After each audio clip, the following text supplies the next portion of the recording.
What's up everyone, and welcome back to Expedition Malaysia. This video covers 3 nights of incredibly successful herping in the Cameron Highlands, so make sure you stick around to the end for the best finds. Let's go.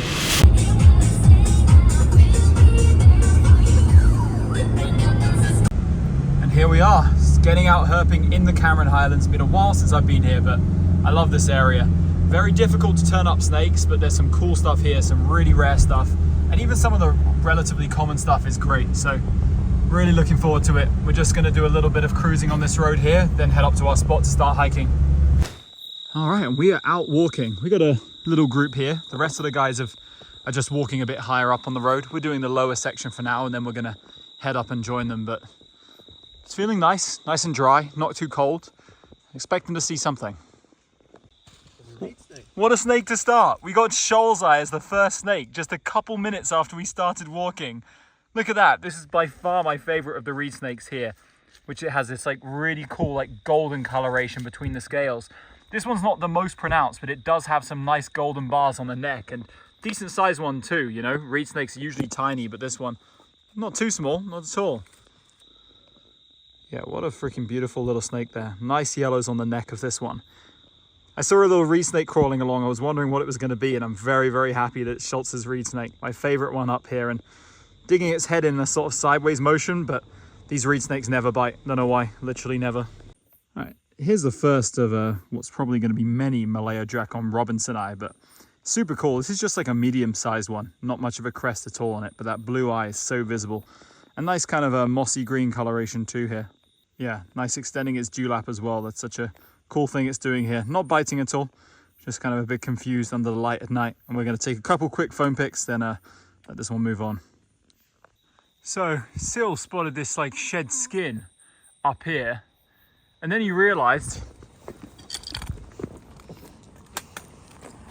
that there was actually a snake attached to the shed skin.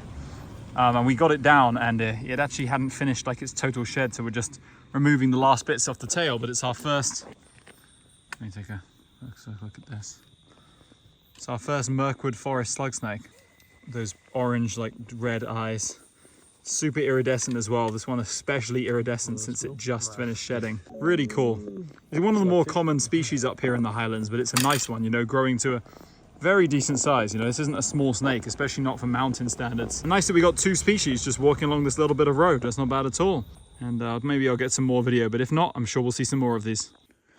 I just let the other guys walk down the road and covered some area we didn't. I just got another Macrocalamus. Should be Macrocalamus ermas, this one. And yeah, it definitely is, with the yellow line on the venter.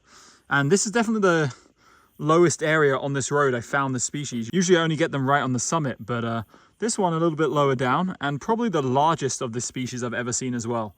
Which I know that's probably hard to believe, but I promise, like, this species is absolutely tiny. And for sure, this is the largest I've seen on it, now that I think about it, you know. I've seen some, like, ones which are maybe a tiny bit smaller, like, not too different, but it's doing the exact same thing as the last one. Getting stuck in, trying to burrow itself into my finger. No. Anyway, cute little Macrocalamus ermas. That's species number 3 for us tonight, which is already a good night for the Cameron Highlands. But let's see if we can rustle up some more. Let's go. Things just got a bit crazy here. So I caught the Macrocalamus ermas, which you can see trying to dig its head into me here. I showed you that a second ago. Then Ron called me down the road and said he got another reed snake, and it's a juvenile, like almost a hatchling tweedy eye, which is crazy to think because these are the same size, and yet one of them is the largest I've ever seen of the species and the other one is the tiniest. You can see the yellow spots on the black venter, on the black snake. And then we got another slug snake here at this exact same time. So 3 snakes in a few square meters basically. And this one's like doing its strange defensive thing where it like just coils up and looks funny. But yeah, look at all this. A pile of snakes here in the Cameron Highlands. What the pissy rat? What the pissang ras? Here's a little look at this second Lascalensis. This one's really iridescent as well. Super, super iridescent. You can see with even more vibrant eyes possibly than the last one. Nice that a lot of snakes are active tonight. This is probably the fastest I've ever got to 4 species in the Cameron Highlands. And we still got a lot of time left and to catch up with the guys. So let's go. This is good. Flipping in the Highlands is usually a cruddy meta, but I just flipped this thing you can see was in that spot there. And from underneath it, I caught this Look at the size of this shoal's eye. Absolutely monstrous one. Like, I told the guys this is one of the biggest reed snakes, but you rarely ever see large ones. Usually they're just around the size of that one I saw before, but this one, the golds in it are absolutely unreal too. Like, this one you can really see why it's my favorite of the Macrocalamus genus. As always, it's a Macrocalamus, which means it's like horrible to video. This one's big enough that it's lost a lot of the barring on the neck, but the golds between the scales are just unreal. Like, this is so cool, and it's so freaking long as well. Like, this is a reed snake, and this is like as big as like many of the adult Tweedii I've seen. How freaking cool is that? Let's try and flip some more, see if anything else is under here. It's just tucked in this like grass here. Just saw a tiny bit of its scales showing. That rocks, man. Come on. All right, check that out. Along with all those reed snakes and stuff, we actually got one of the area's uncommon or even rare species on the first night. I only say uncommon because we've had really good luck of turning these up here on recent trips. Found some spots where they seem to actually be like have good populations, but in the past this was very much a coveted species that's very, very difficult to turn up. A true montane species indeed, this one. Hebius enas. I don't think I even said the name. It's a keelback, which gets a little bit bigger than this, but not that much bigger, and tends to wander in kind of swampy areas or somewhat adjacent to streams. It isn't actually particularly aquatic. I've never seen this one in water once, actually. Always just kind of cruising around in the forest or like damp areas, probably feeding on frogs and tadpoles. But nice oranges on the neck of this one, even though it's quite a dark and plain Hebius overall in that kind of Cassiensis group, which you can see with the white venter with the black edges. The head is very distinctive though, extremely distinctive from Cassiensis, and yeah, overall, just a really good snake to get out here. We saw these last time in January 2023. I'm very, very happy to see them again. Tonight's been great for snakes. There's been several slug snakes and other little like Macrocalamus mass that didn't get filmed. And I consider that a very good night here. Let's go. All right, we linked up with the other guys and they actually just picked up another species of snake tonight. So taking us to 6 species, which may be equal to, if not a record for this area in one night. Like, Cameron Highlands, believe me, is a tough place to hurt, but snakes are around tonight, and this is Lycodon butleri, which is not necessarily uncommon at Bukit Fraser, but here in the Cameron Highlands, it is rare. Like, in all the time I've spent here, many, many weeks, I've only ever seen one ever, and this one was hanging out at around 1,700, 1,800 meters almost, and surprisingly isn't biting, which is quite friendly. I mean, it seems to be like considering it, but just not quite going for it. But yeah, wolf snake I've only ever shown a juvenile of on this channel, certainly not an adult. We get it at Southern Thailand in some high elevations in the south, but those areas are really hard to get to, so I've never shown it. It's a submontane forest and montane forest species, and why do I feel like I'm about to get bitten in a second? But check it out. Really nice wolf snake overall, nice like banded venter, sort of faded bands on the dorsum, which they do actually disappear even more than this, but this is like a nice size adult with a very dark coloration. I've seen ones which are more brown in the past, but this one with the black color is great, and all around super happy to see this snake because I'd love to re-photograph an adult. Just check it out, man.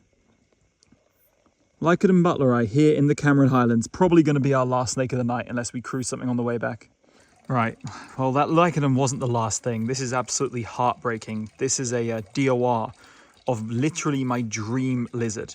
After I got Harold Young-Eye in Thailand, this Larutia trifasciata was my absolute dream lizard, an ultra rare species which you get in the mountains of Peninsula Malaysia. It looks alive here, but when they die, these guys close their eyes strangely, and it's been hit pretty badly on the rear half of its body.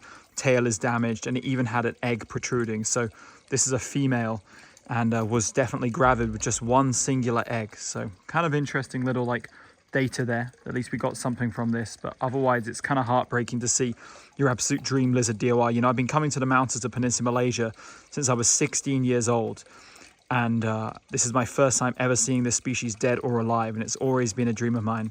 Such a cool animal, and it gets even way bigger than this, and the tail is longer than the body. So really impressive lizard. We're going to be looking for it this year on a few occasions in the Highlands. So mark my words here. If we find it this year, I'll be so happy, and you'll remember this. Houston, there's been a truncation. The doors come off the van. What the PC? Pisangras? Right, so we just stopped by a McDonald's, and aside from a massive truncation whereby 90% of us never got our order, I got my order, and I also got some like Pokemon card set thrown in with it. So we're going to turn the channel into a Pokemon card unboxing pack opening channel for a meantime. It says 4 additional game cards.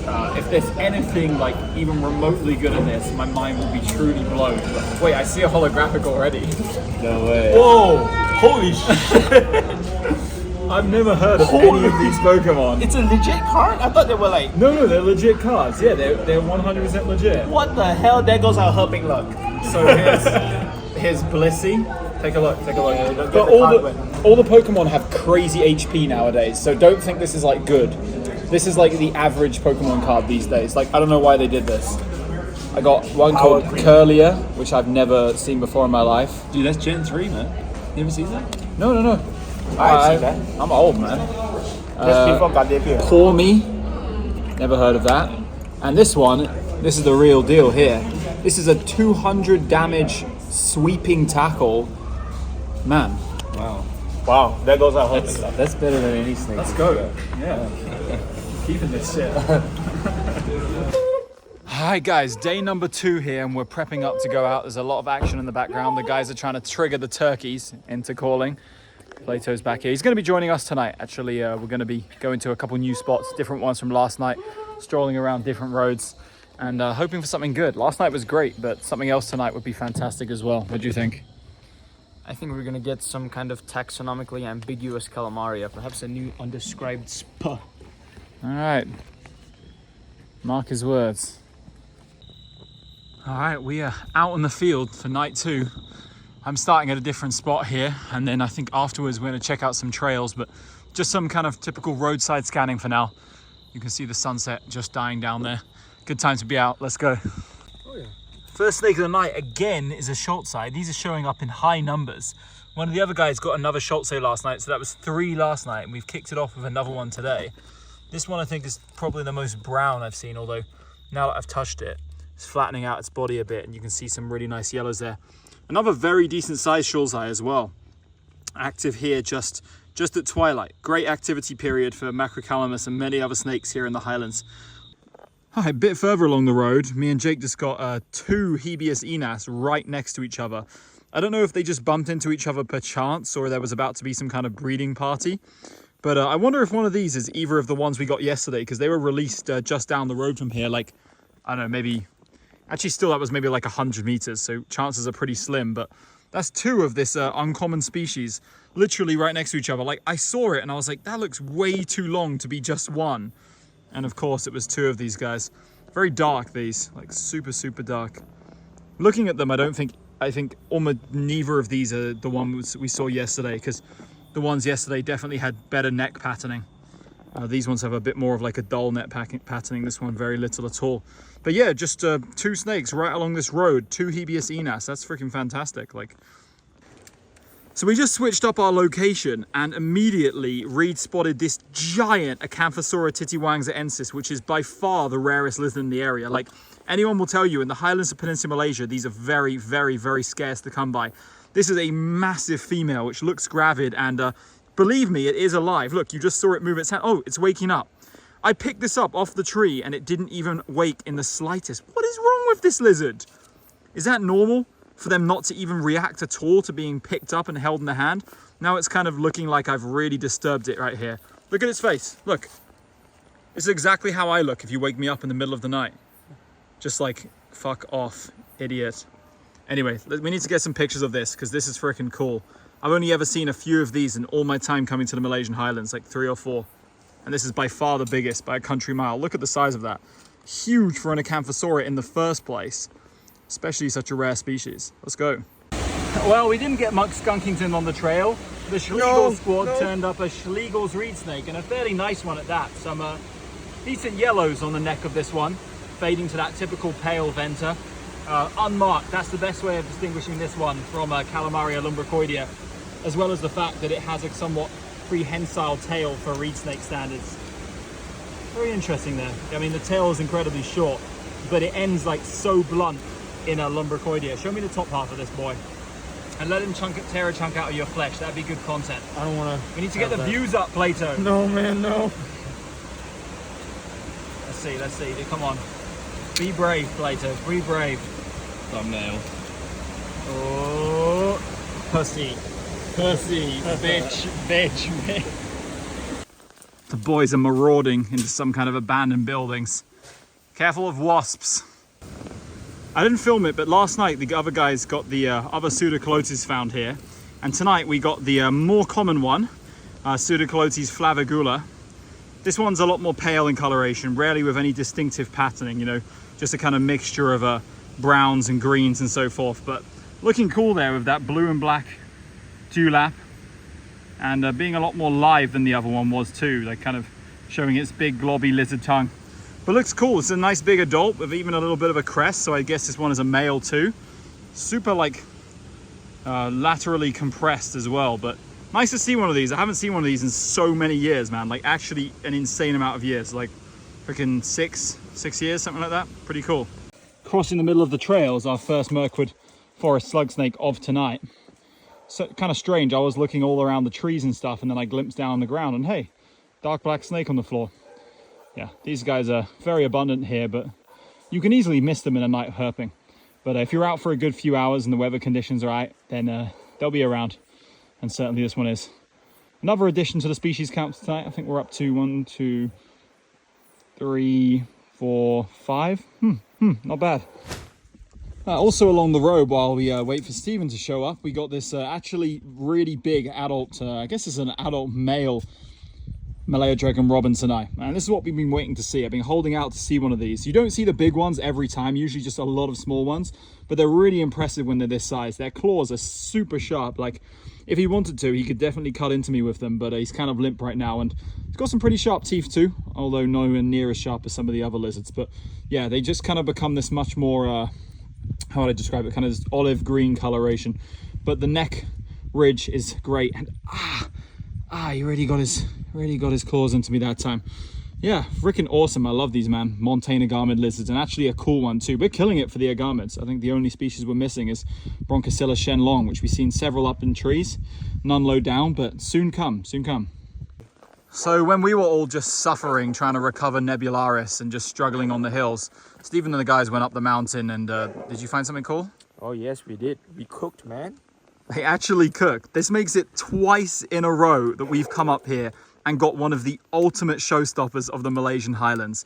It's an absolutely stunning red bamboo rat snake, Oreocryptophis porphyracea laticinctus, which is generally a very rarely seen subspecies. It only occurs in like the Peninsula Thailand and some parts of Western Thailand, and here in Peninsula Malaysia. In Thailand, like, the records of this are so incredibly few and far between, and here they get seen by locals in their plantations, and I've seen them DOR a few times, but getting them alive is a real challenge. But we seem to have figured out some good methods of combing roads at certain times of night in the early evening, and that's turned them up really consistently for us recently, which is fantastic. On the 3 recent trips, I got one that was still moving that had been clipped, and then these 2 alive ones, and for sure one of the most beautiful snakes to exist. I mean, this is famous, incredibly popular in captivity, and just such a cool old world rat snake. It's got the tiniest teeth. So what this species does is, this isn't a good example, but it crawls around deep in like fern banks and moss carpets and under leaf litter looking for like ground nesting birds or rat burrows, and it eats the baby birds and the pinkies. So it's got very, very tiny teeth, and it's not very particularly strong snake. You know, it's very trinket-like a glass structure. See, with a super reflective head. It's quite amazing that a snake that spends so much of its time hiding is so incredibly colorful. And those stripes on the head, like, it's just amazing. I've shown these on my channel a few times, and I just love this species so much. Like, it is such a fantastic snake. I love old world rat snakes, and this is surely one of the most beautiful representatives of that group here in Southeast Asia. Distributed all across from parts of China, Northeast India, and all across Southeast Asia. And right here, we're at the furthest, the most southern extremity of its range, the most southern area this species occurs. It doesn't occur any more south than the Cameron Highlands in Peninsula Malaysia. And several different subspecies through that group, this being the most southern one, and one I love, with the super deep color It's amazing. The deep red is fantastic. Water fine, and I think this is going to end our night. It's about midnight here, which is when the fun starts to kind of end. Activity drops off around this time, so we're going to get an early night and maybe get out in the day tomorrow for something that isn't photography. All right, guys. Night number 3 is about to begin in the Cameron Highlands. I'm feeling kind of sick, but we're going to be out here grinding. But you know, we couldn't start a night of herping without a stop by McDonald's, which is quite ridiculous considering we ate at KFC not even like an hour and a half ago, but it is what it is, man. McCafe's in, double cheeseburger coming up. Your boy is not going hungry tonight. Weather's looking pretty mid, honestly. Dry, which is good for herping up here, but we're hoping for some rain to bring out the nebs. But hey, maybe there'll be one around tonight anyway. Let's get to it. And there it is, man. 3rd night, and the most elusive snake in the Cameron Highlands just shows up on the middle of the freaking path. And from the looks of things, it's a really nice young female nebularis with some black banding between the scales, no red on the side, meaning it's almost certainly a female. Although there is some debate over whether all the males have the red stripe on this species, but there we go, just planted in ambush. Like, you guys do not understand how much effort has been put into searching for what's usually one of the most common species here over the last 2 nights. We found so many freaking snakes, and at one of my kind of tried and tested trails, the first time I've walked up this one this whole time, it's just sitting there in the most obvious place, in ambush. Let's go, man, come on. Yeah, last time we came up this trail, last time I came up this trail, I got 2 of these. So good to see this area is still turning up, and some other finds have greeted us on the trail. Small puppy, go away. These are cute, these puppies, but not the time or place actually, when we've got a nice mid-sized nebularis here. Yeah, definitely on the sort of smaller side, especially for a female, but they can be a lot smaller than this, believe me.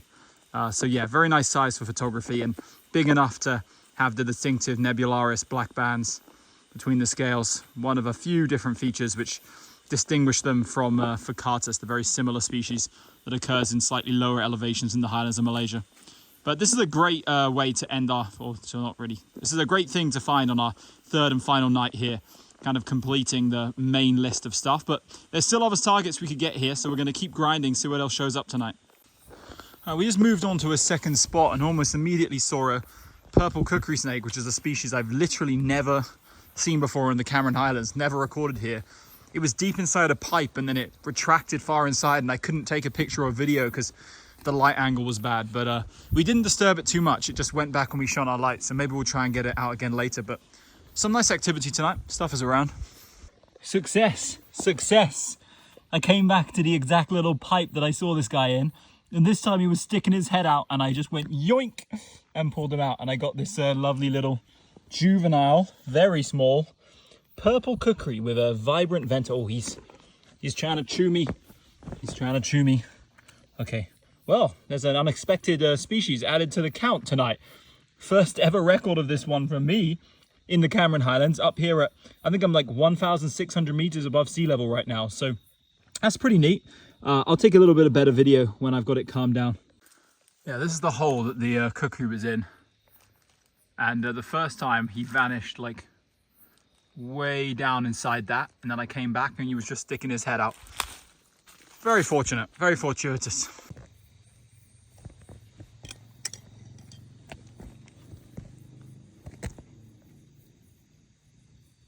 We just caught up with the other guys and they rustled up a nice shoal's eye, which before we came here I told them this was like the rarest of the reed snakes here, or at least the hardest to target. And yet this is the 8th we've seen in a group over 3 nights. So they're in their prime right now. These guys are absolutely loving life. Perhaps a mass breeding event is taking place. This is actually the smallest shoal's eye we've seen though, with some nice golds between the scales, but not quite as defined.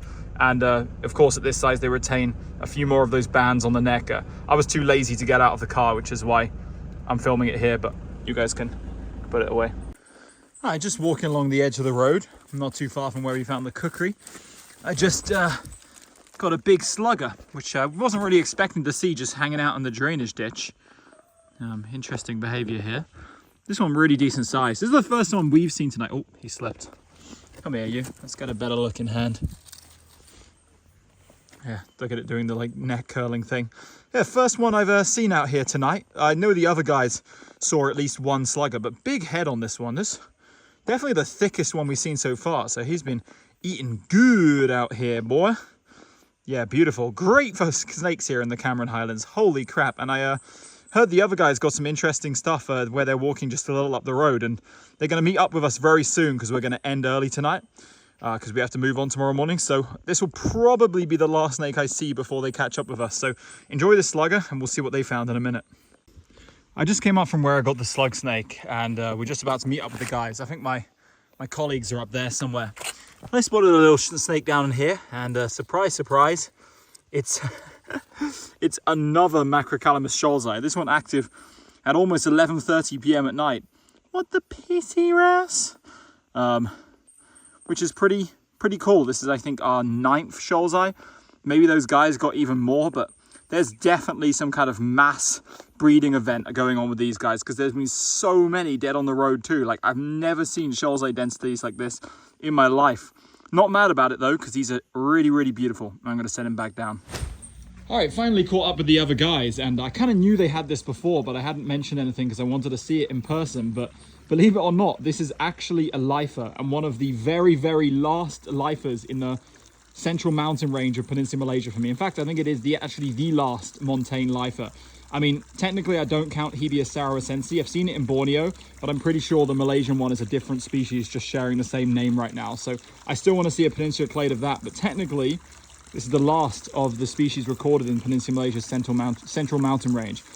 Superficially, it's similar to Macrocalamus ermas with that yellow stripe on the venter, but when you see the dorsum, there's some features which are a little bit different. I don't know how well you can make out those black stripes, and when you see the head, it's a lot more calamaria-like than Macrocalamus, and also it's just more long and slender in general, similar to Macrocalamus. I actually saw one of these DOR on this exact trip here, a tiny one. It was a bit messed up, but I knew it was something different, and I was like thinking, damn, I never knew that Colarabdium williamsoni was still here. Like, I'd seen historical records, but I wasn't sure if those were reclassified as EMAS. There was a whole lot of confusion, but this is species number 7 for our group tonight. There was a Tweedii and a Enas, which we didn't see, I didn't film. And that's pretty crazy. 7 species in a night in CH is amazing. And this is a lifer for me. I know it's super underwhelming for you guys, but considering I've spent now, this is my 44th day in the Cameron Highlands. And if you count time at Fraser's Hill, we're talking more than double that time in the Malaysian Highlands. This is my first time seeing this species, which indicates that it is what I consider a turbo rare megalifer. So turbo rare megalifer certainly wasn't on the cards for this trip, but I'll take it. I'll take it any day. That's amazing. Nice find by the guys. I think Plato dug this out of some leaf litter. He was just like rummaging around with a snake hook. Wicked, man. How cool is that? What's up, YouTube? Well, that was very enthusiastic. That's the end of our Cameron Highlands video, I think. Fantastic 3 nights. Just took off my last bit of light. I was relying on this tiny bit of light. Yeah, we had an insanely good trip here. This is by far the most productive, most number of snakes and most diversity I've ever got in 3 days in the Cameron Highlands. Absolutely fantastic. Even a lifer and our #1 target. Freaking Cameron Highlands Pit Viper and Red Bamboo Rat. Let's go.